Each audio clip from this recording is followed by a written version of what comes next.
大臣からご説明をいただきたいと思います。加藤厚生労働大臣。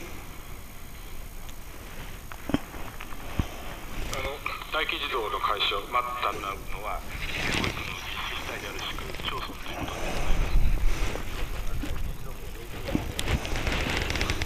保育の受け皿というのが重要であります。先般保育コンシェルジュなどを活用しながら市区町村ごとにそのニーズの把握をはじめ、全国中小企業団体の協会、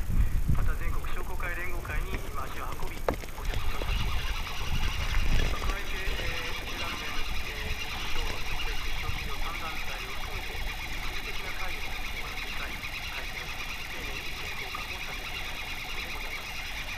この企業、指導型保育事業につきましては、複数の企業が共同して施設を設置をしたり、利用することができます。中小企業にとっては活用しやすい企業でございます。さらに平成30年度の予算政府案におきましては、中小企業が行う場合、運営費の企業負担を 5% から 3% に軽減するということにしています。また保育施設における事故防止等のために必要な防犯安全対策の経費10万円を追加給付割が20万円の増額をいたしてお